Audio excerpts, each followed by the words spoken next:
오늘의 제목은 우리 수련의 제목이죠. 하나님 아버지 사랑의 꿈을 이루어가는 삶입니다. 같이 한번 읽어보겠습니다. 마태복음 28장 18절부터 20절까지 다 찾으셨나요?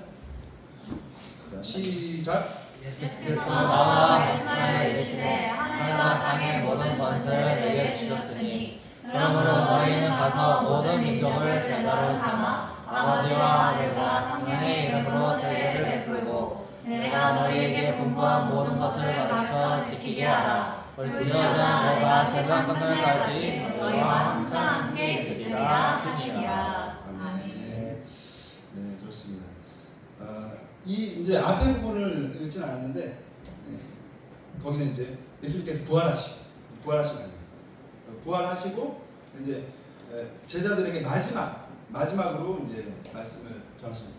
마태복음 28장이 마태복음의 마지막 장의 끝부분이에요. 그러니까 끝에서 끝인 거죠. 마지막에 이렇게 말씀하십니다. 이제 마지막으로 제자들에게 이제 마지막 인사 이렇게 얘기하고 이제 승천을 하게 되신 겁니다. 전번에도 말씀드렸지만 마지막에 간절한 마음으로 얘기하는 게 얼마나 중요한 거죠. 우리가 이제 다시는 육신으로 만나기가 정말 힘들게 됐어요.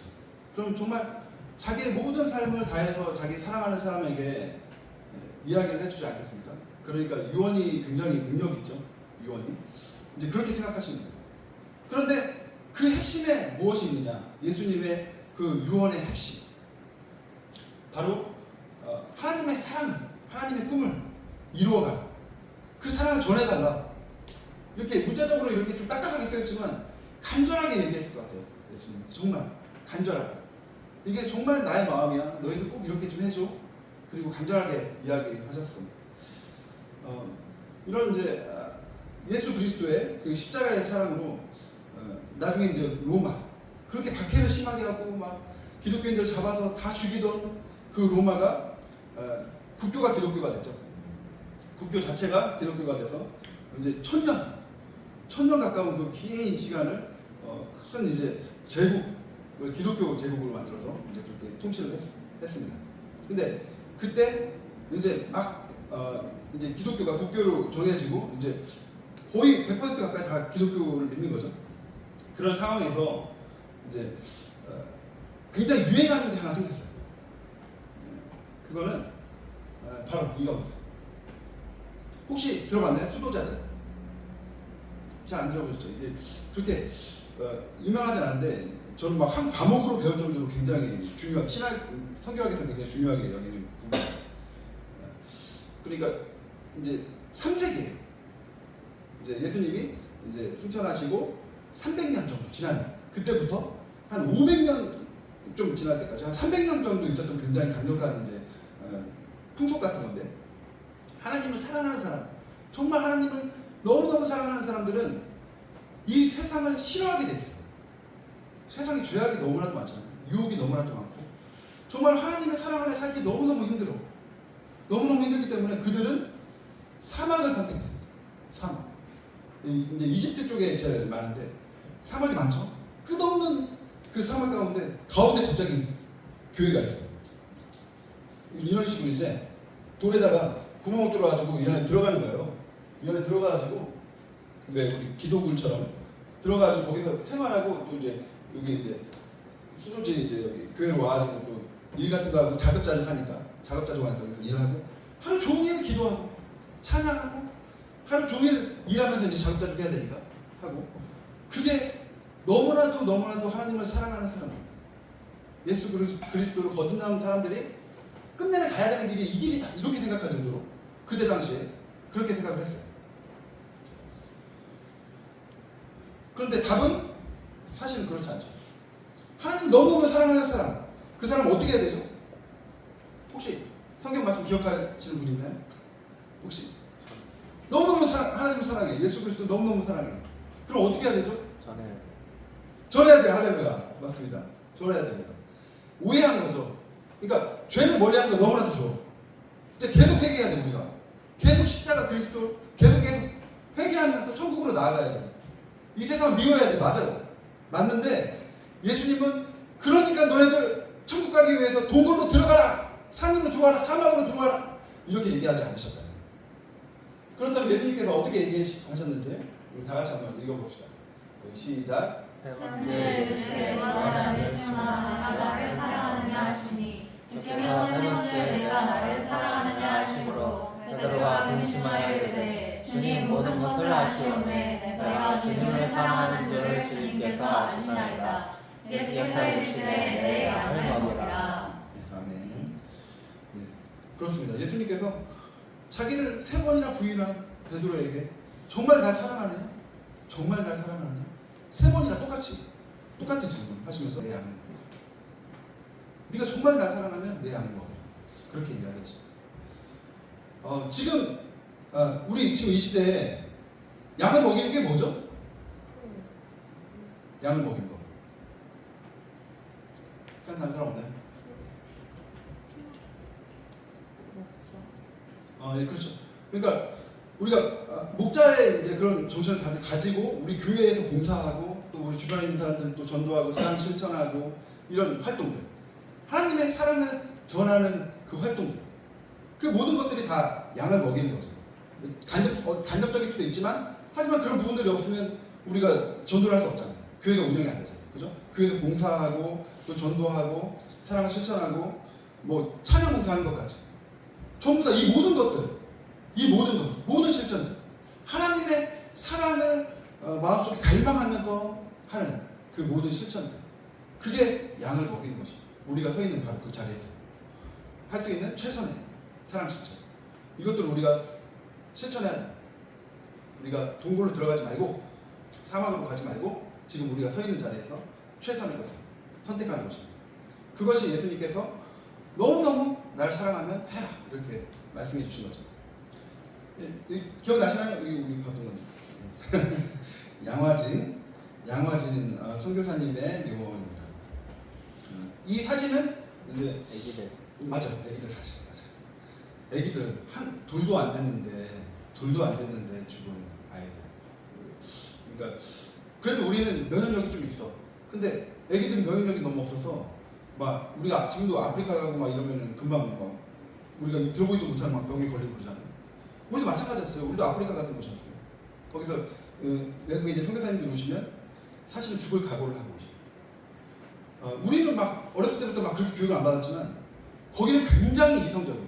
서양, 영국, 뭐 미국, 뭐 프랑스 굉장히 이성적이에요. 이성 기초. 그렇게 해서 이제 과학을 가져나간 거죠. 그럼 자기가 알아. 통계가 있거든. 통계를 속일 수 없거든.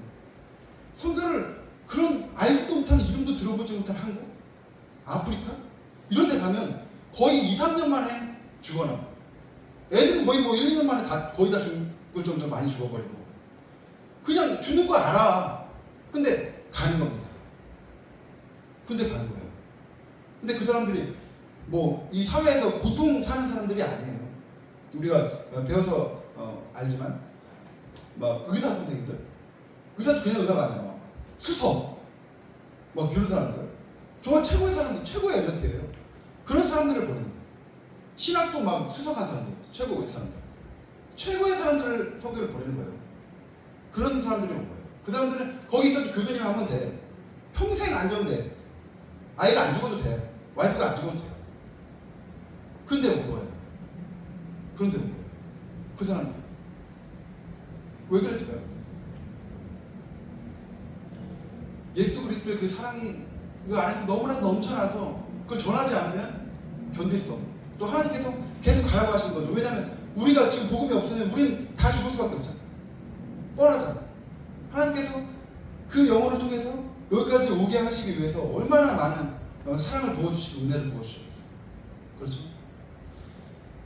과학자들이 막 조사를 할 때 어떤 사람이 우리 이제 여러 가지 이제 사람들 중에서 가장 스트레스가 심한, 가장 암 발병률이 높은 그런 상황에 사는 어떤 사람일까 조사를 해봤대요.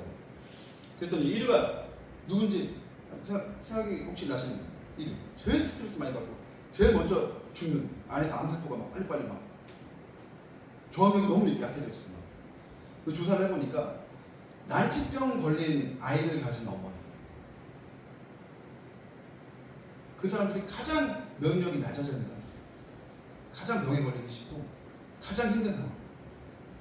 그러니까 내가 아이의 아파 있는 모습을 보고 있는 그 상태, 또 죽어가는 것을 보고 있는데 내가 해줄 수가 없어. 그런 상태, 그런 상태로 죽어간 거예요. 얼마나 원망하는 마음도 있었겠어요, 그들 가운데. 그럼에도 불구하고 하나님께서 그 사랑을 전하라는 그 사명을 주셨기 때문에 떠날 수가 없는 거예요. 그래서 그 죽어가는 그 선교사님들의 피 때문에 우리가 지금 여기서 복음을 누리고 있어요. 우리가 천국을 누리고 있어요. 우리가 그걸 잊지 말았으면 좋겠어요. 우리가 그냥 뭐 교회 다니니까 다니고 그냥 복음이 왔으니까 내가 그냥 받아들여서 된 거 아니냐. 어떻게 왔는지 알아야 돼. 그 복음이 어떻게 왔는지. 그걸 잊지 않았으면 좋겠어요. 너무나도 귀한 복음이거든요. 우리가 절대 잊어버려서는 안 됩니다. 그 복음의 그 사랑, 그 선교사님들을 통해서 주신 그 사랑 절대 잊어버리면 안 돼요. 저는 그 선교사님들 얘기들을 다 하고 싶지만 지금 시간이 너무 없으니까 딱 한 명만 그냥 짧게 얘기하면은 그분은 막 선교를 우리나라에 너무너무 오고 싶었대요. 근데 나이가 어려서 오지를 못했대요. 근데 막 억지로 간청하고 제발 한국에 보내주세요. 그래서 어렵게 겨우겨우 20대 초반에 왔대요. 근데 9개월 만에 병에 걸려 죽게 돼요. 우리나라 그런 풍속병들 그런 거에 걸려서 죽게 됩니다. 근데 너무나 안타깝죠. 뭐 어떻게 펴보지도 못하고 그냥 20대 완전 초반인데 그것도 가지 말라고 했는데 자기가 가겠다고 해가지고 우리가 둘러본 그 비석 중에 하나 있었어요. 근데 그분이 그 짧은 인생을 살면서 마지막에 한마디를 남겼대요. 친구들한테 편지를 썼대요. 거기에 이런 말이 있다고 합니다. 나에게 1000개의 생명이 있다면 그 1000개를 모두 다 한국을 위해 헌신하라. 지금 죽지만 또 사랑하라. 또 하나님께서 만약에 1000개의 목숨을 주신다고 하면 난 끝까지 여기 하나님께서 보내신 바로 이곳, 죽을 수밖에 없는 이곳, 정말 고통스러운 이곳, 박해를 계속하고 있는 이곳에서 1000번을 죽겠다. 그렇게 얘기했다고 합니다. 이 편지를 듣고 더 많은 선교사님들이 이제 우리나라에 왔다고 해요. 아, 하나님의 마음이 정말 한국에 있구나. 하나님의 마음이 여기 있구나. 다들 감동한 거죠. 그냥 어떻게 자기 정신으로 이렇게 얘기할 수 있겠습니까? 자기 정신으로. 죽어가면서 편지를 그렇게 쓸 수 있겠어요? 아니죠. 하나님께서 매일매일 죽어가면서도 그렇게 부어주시는 성령, 하나님의 사랑, 천국의 기쁨, 그것 때문에 죽음을 이길 수 있었던 것이죠. 우리가 그 사랑을 절대 잊지 않았으면 좋겠어요. 다음은 이제 저쪽은 탕자예요. 탕자가 거의 막 죽어가고 있었죠. 굶어서 막 죽어가는 그런 상황. 근데 아버지는 성경에 보니까 계속 아들이 오는 그쪽만 바라보고 있었어요. 언제 오나? 올 텐데 언제 오나? 나중에는 돌아왔죠. 근데 저는 확신합니다. 그 성경이 만약에 이렇게 아들이 회개하고 돌아오지 않았다라고 써있다면, 성경이 써있다면, 그러면 소문이 이렇게 났다. 아들이 죽어가고 있어요. 굶어 죽어가고 있어요. 아버지한테 만약에 귀에 들어갔다. 그럼 아버지가 어떻게 했겠어요? 이렇게 뛰어갔을 겁니다. 그죠? 그냥 무작정 뛰어갔을 거예요. 모르니까 거기서 기다리고 있었던 거예요. 모르니까. 아들이 죽어간지 몰랐기 때문에 그 자리에서 매일마다 보면서 돌아오길 기다리고 있었던 거예요. 우리가 그걸 알아야 돼요. 하나님은 다 아세요. 우리가 얼마나 아픔이 있는지 고통이 있는지 다 아세요. 언제라도 뛰어와서 붙잡고 아버지께서 기뻐하시는 곳으로 끌어올리고 싶은데 우리가 아픔의 때가 필요할 때가 있습니다. 사랑의 실천을 위해서, 더 큰 사랑을 실천하기 위해서 필요할 때가 있거든요. 그래서 아버지도 너무 뛰어오고 싶은데 참고 견디는 그런 시간이 있다는 것을 우리가 알아야 해요. 저는 어제 청관한 목사님 집회에서 제가 준비하는 설교하고 너무 비슷한 부분이 많아가지고 되게 좋았는데 연결되는 것 같아서 양을 잃어버린 양을 어깨에 메고 오면서 기뻐하는 목자의 마음. 너무 기뻐서 뽀뽀하는 그 장면 있잖아요. 아, 저 너무 짜릿했어요. 정말 아버지가 그랬거든요. 하나님 아버지 정말 그랬거든요. 예수 그리스도가 정말 그렇죠. 아, 너무너무 말을 안 듣고 끝내 도망가가지고 없어졌어. 내가 그렇게 가지 말라고 했잖아. 여기 넘어가지 말라고 했잖아. 여기 넘어가면 죽는다고 했지. 절대 안 된다고 했지. 근데도 넘어가네. 근데도 넘어가. 그런데 어떡합니까? 내 아들이고 내 딸인데 찾으러 가는 거죠. 찾으러 가는 거예요. 끝내는 찾으러 가서 끝내는 찾아내십니다. 그 사람.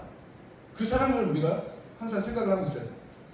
제가 하나님의 음성을 확실하게 들었던 이제 몇 번의 이제 그런 사건들이 있는데 한 1년 전에도 얘기를 했었던 부분인데 지금도 막 거의 일주일에 2주일에 한 번씩 이제 만나는 집사님이 있어요. 저보다 20살 정도 많은 이제 알코올 중독이 좀 있으신 이제 그 집사님인데 가족처럼 지내요. 지금도 만난 지가 13년 정도 된 것 같은데 그렇게 가족처럼 지내요. 근데 그분이 막 술을 한번 드시면은 이제 막 3주 막 이렇게 2주 막 계속 너무 많이 드시고 막 연락이 안 돼. 그럼 너무 걱정이 돼. 근데 여름에 좀 괜찮아. 밖에서 막 술 많이 드시고 주무셔도 돌아가실 가능성이 좀 낮잖아. 근데 겨울이 문제야. 영하 10도 이하로 떨어지는데 영하 10도 이하. 그러면 그냥 우리가 두꺼운 옷을 입고 있어도 막 코가 막 너무 얼어가지고 손가락 끝이 막 얼어가지고 막 동상 걸릴 것 같아요. 영하 10도 바람까지 불면은 너무 힘들잖아요. 그런데 그때 연락이 안 되는 거예요. 지금 TV에서는 지금 너무 추울 때라고 제일 추울 때라고 얘기를 하고 그렇게 그런 경보를 들었는데 가만히 있을 수가 없는 거예요. 그래서 막 찾으러 다녔습니다. 영등포역 거기 많이 계십니다. 영등포역에 찾아다니고 그 뒤에 공원 큰 공원이 있거든요. 거기도 찾아다니고 또 영등포역 우측으로 보면은 한양가가 있어요. 혹시 가보신 분 있나요? 없으시죠. 거기는 가는 순간 여기 한국이 아닌 것 같아 이런 생각이 들어요. 왜냐면 사람들 길거리 그냥 막 자고 있고 그래서 막 화투 치고 있고 술 막 길바닥에서 그러고 있고 막 소리 고성에 막 뭐 여기다 바로 뒤에서 그냥 칼을 들여대도 전혀 이상하지 않은 그런 분이에요. 여기 한국 맞나? 이런 생각이 들어요. 경찰서는 어딨지? 막 이런 생각, 경찰도 막 찾게 되고 그런 데가 있어요. 근데 거긴 정말 전 가기 싫은데 그 밤에 10시, 11시인데 가게 되더라고요. 너무 찾고 싶어서. 지금 여기서 만약에 밖에서 주무시면 죽는다. 이런 생각이 드니까 견딜 수가 없는 거예요. 그래서 막 찾아다녔어요. 근데 너무 나도 추우니까 1시간 넘으니까 너무 추우니까 하나님 정말 저는 최선을 다했습니다. 이제 저도 집에 들어가야 되겠습니다. 그리고 막 집에 들어가려고 하는데 그때 하나님의 음성이 너무나도 강력하게 저에게 들렸어요. 네가 전에 그렇게 했다. 네가 전에 그랬다. 그 말이었어요. 정말 제가 그랬거든요. 하나님 말씀 안 듣고 정말 제가 하고 싶은 대로 하려고 진짜 많이 막 마음대로 살려고 20대 막 초반 막 군대도 가기 전에 막 그럴 때 있잖아요. 막 그렇게 막 살고 싶었어요. 마음대로. 그런데 제가 그랬다는 거예요. 그 사람이 그런 게 아니라 네가 그랬다고. 네가 그랬다. 근데 내가 너에게 찾아갔다. 그렇게 말씀하시더라고요. 그래서 그때 너무 막 옛날 생각이 나고 막 그래서 눈물을 막 뻥뻥 흘리면서 찾아다니다가 끝내는 이제 집사님 찾아가지고 한쪽에서 이렇게 쭈그리고 있더라고요. 근데 제가 딱 알아봤어요. 쭈그리고 있는데도 딱 집사님인지 알겠어요. 그래서 빨리 뛰어가지고 안아드리고 같이 설렁탕을 먹고 몸을 녹이기 위해 설렁탕을 먹고 그다음에 이제 집에 모셔다 드렸는데 너무 기쁘더라고요. 아 진짜 거기 계셨으면 돌아가셨을지도 모른다는 생각이 들면서 그때 하나님께서 나에게 그 음성을 주시지 않았다면 네가 그랬다. 내가 그때 너에게 찾아오지 않았니? 그 말씀 주시지 않았다면 저는 거기서 멈췄을 것이다. 하나님의 마음이 바로 거기 있어요. 하나님의 마음이 거기 있어요. 낮은 곳에 우리의 손길이 필요한 곳에 우리의 사랑이 필요한 곳에 가장 불쌍한 사람들이 누구죠? 세상에서 가장 불쌍한 사람들.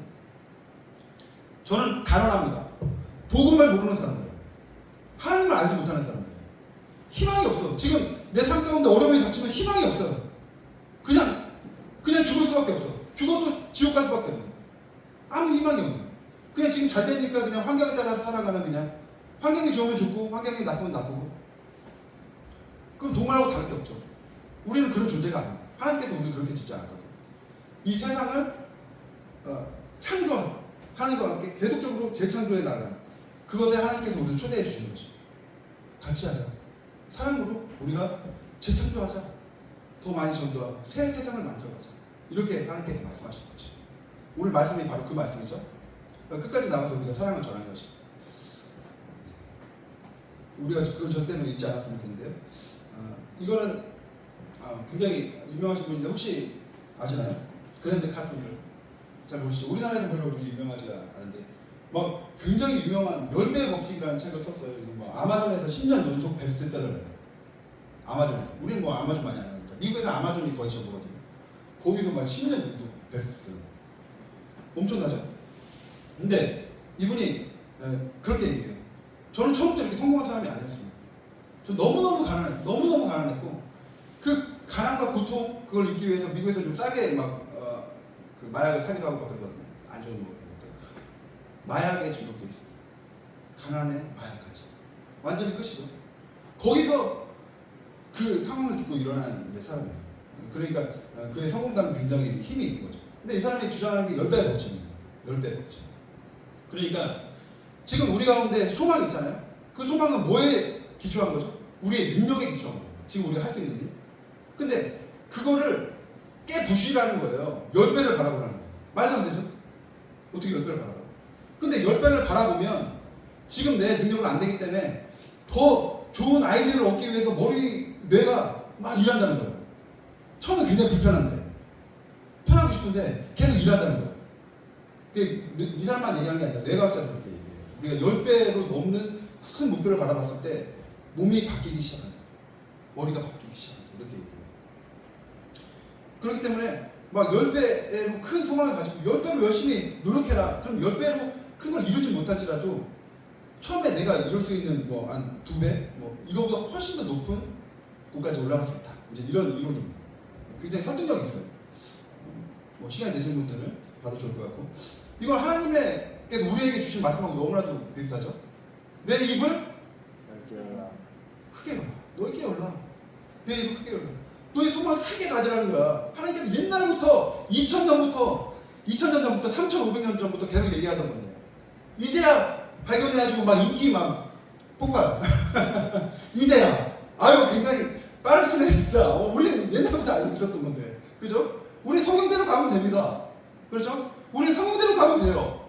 그러면 우리가 막 과학이 막 1000년 이후에 발전돼야 되고 얘기하는 것도 우리가 이미 다 알고 있는 것들이에요. 그걸 잃지 않았으면 좋겠어요. 윌리엄 캐리 유명한 말이죠. 이게 너무나도 감동을 주는 말인데 한 번만 다 같이 읽어봅시다. 시작. 하나님을 더 위대한 일을 기대하라. 하나님을 위해 위대한 일을 시도하라. 네. 선교의 아버지죠. 윌리엄 캐리. 그는 너무나도 가난해서 12살 때부터 집에 너무나도 돈이 없고 너무 가난해서 12살 때부터 그 정원사 있잖아요. 정원사 일을 배우고 도왔대요. 험한 일이죠. 험한 일. 그러면서 구두서서 하면서 계속적으로 성경을 열심히 읽고 그걸 전하다 보니까 이제 교회에서 막 설교자를 초대를 받기도 하고 그러면서 계속 구두를 만들면서 그렇게 살았어요. 그런데도 그 비전이 너무나도 컸기 때문에 하나님을 위한 그 크신 비전이 너무나도 컸기 때문에 자기 능력의 10배가 아니야. 이건 100배야 100배. 그렇잖아요. 뭘 할 수 있겠어요? 구두성도 뭘 할 수 있겠어요? 비전이 너무 크니까 그 비전을 선포할 때 도와주는 사람들이 생겨요. 협력해서 그 선교의 일을 이루기 시작한 것이 선교를 시작한 거예요. 세계 처음으로, 세계 최초로. 그러니까 자기 힘으로 할 수 없지만 하나님께서 주시는 100배의 능력, 이걸로 하나님께서 하시는 것이 하나님께서 하시는 거예요. 우리가 소망을 먼저 크게 가지는 것, 윌리엄 캐리처럼 그것이 너무나도 중요합니다. 그걸 우리가 절대 잊지 않고 매일마다 삶 가운데 적용했으면 좋겠어요. 이제 우리가 십자가 체험을 해보려고 해요. 근데 너무나도 중요한 게 십자가 우리가 체험을 하고 눈물이 이제 날 수도 있고 또 우울해질 수도 있어요. 실제로 역사를 보면 이제 평생 우울하게 산 사람도 있어요. 평생. 그러니까 십자가의 그 은혜를 체험한 다음에 나는 죄인이야, 나는 죄인이야, 나는 죄인이야 이러면서 평생을 산 사람들도 있다고 나와요, 기록에. 어떻게 보면 굉장히 홀리하죠.